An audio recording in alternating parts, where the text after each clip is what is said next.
Recording in progress.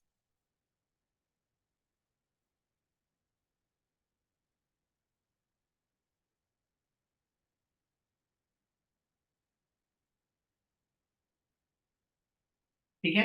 Section 10(1)(a) place of supply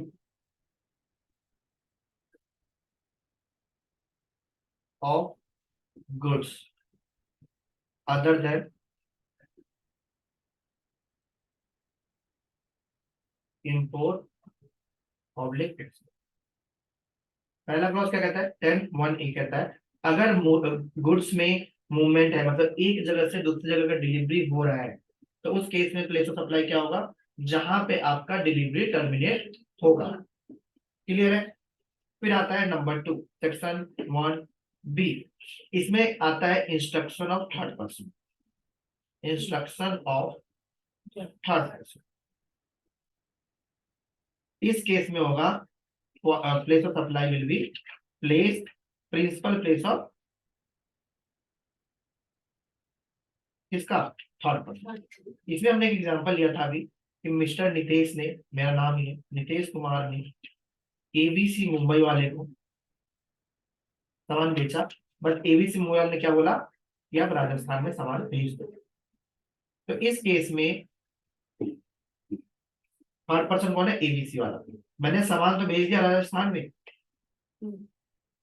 ठीक है। यहाँ पे दो सेल इन्वॉल्व हो रहा है, पहला नितेश एंड एबीसी के बीच में और दूसरा एबीसी एंड राजस्थान के बीच में, ठीक है। तो यहाँ पे थर्ड पर्सन कौन है?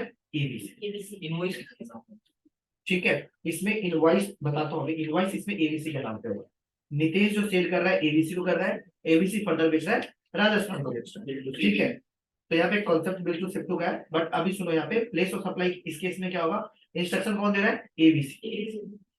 तो नितेश ने, ये माना जाएगा कि नितेश ने एबीसी को सामान बेच दिया, ठीक है। तो इस वाले जो नितेश एंड एबीसी के बीच में लग रहा है तुम्हारा 10(1)(b) and ABC and Rajasthan के बीच में लग रहा है तुम्हारा 10(1)(a) मूवमेंट ऑफ गुड्स। इसमें दो सेल है, दोबारा बोल रहा हूँ, नितेश ने एबीसी को सामान बेचा, बट एबीसी ने इंस्ट्रक्शन दे दिया कब? During the movement of goods और before the movement of goods. कभी भी उसने इंस्ट्रक्शन दे दिया कि आप एक काम करो, ये सामान राजस्थान भेज दो, पीक्यूआर को डिलीवरी करा दो। यहाँ पे दो सेल इन्वॉल्व हो रहा है, पहला नितेश कुमार एंड एबीसी के बीच में एंड एबीसी एंड राजस्थान के बीच में। कि नितेश और एबीसी के बीच में जब प्लेस ऑफ सप्लाई डिटरमाइन किया जाएगा, क्योंकि गुड्स तो इसने रिसीव किया ही नहीं, पहला क्लॉज तो गुड्स वाला था, टर्मिनेट्स तो वो तो लगेगा नहीं, क्यों? क्योंकि उसने सामान कहीं और भिजवा दिया। तो इस केस में आंसर क्या होगा? एबीसी का जो प्लेस ऑफ सप्लाई है that will be the place of supply, ठीक है। देन एबीसी एक बिल काटेगा राजस्थान को सेल, ठीक है। तो उस केस में मूवमेंट कहाँ टर्मिनेट हो रही है? राजस्थान। तो उस केस में हमारा प्लेस ऑफ सप्लाई क्या हो जाएगा? राजस्थान। उसके बाद उन्होंने 10(1)(c) बताया था, बहुत अच्छा था, बता सकते हो 10(1)(c) कौन सा था? जहाँ पे मूवमेंट इन्वॉल्व नहीं था, मूवमेंट इन्वॉल्व नहीं था तो क्या था? डिलीवरी था। Movement of goods not involve. उस केस में कहा था जहां पे आप एक्चुअल डिलीवरी करोगे, डिलीवरी किसको दोगे? रिसीपिएंट को, यही था। तो जहां पे भी आपने तुरंत उसको पकड़ाया गुड्स, वहीं पे आपका डिलीवरी टर्मिनेट हो गया, ठीक है जी। तो इसके बाद 10(1)(d) क्या था? फटाफट बताइए। हाँ, जहां पे कुछ गुड्स है, जहां पे इंस्टॉलेशन इन्वॉल्व थी, इंस्टॉलेशन व्हाट? गुड्स। जैसे मैंने अभी एग्जांपल दिया था आप लोगों क्लास में लिफ्ट का, या बड़ी बड़ी मशीनरी जहां पे भी इंस्टॉल किए जाते हैं। तो जहां पे भी ये मशीनरी इंस्टॉल, मतलब इनको घुमाना फिराना इधर उधर रखना इजी नहीं है। अगर इजी हो तो किसमें चला जाएगा?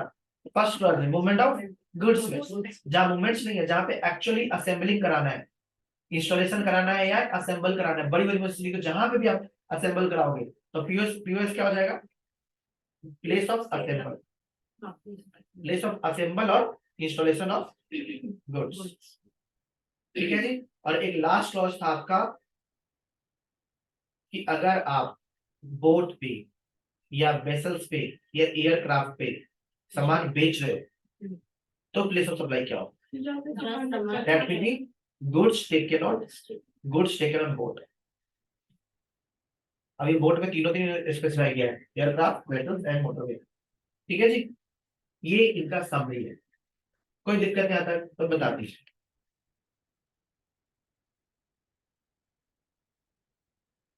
और एक आपका एक लास्ट सेक्शन रह गया, सेक्शन 10(2). उन्होंने बोला है कि अगर आपका 10(2) में बोला कि अगर ऊपर किसी भी प्लेस ऑफ सप्लाई में फॉल नहीं करेगा तो गवर्नमेंट को जब रिकमेंडेशन दी जाएगी काउंसिल के द्वारा तो वो उसको स्पेसिफाई करेगा। ठीक है, कोई दिक्कत है अगर? तो ये section 10 of C IGST act आपका ओवर हो गया। ठीक है।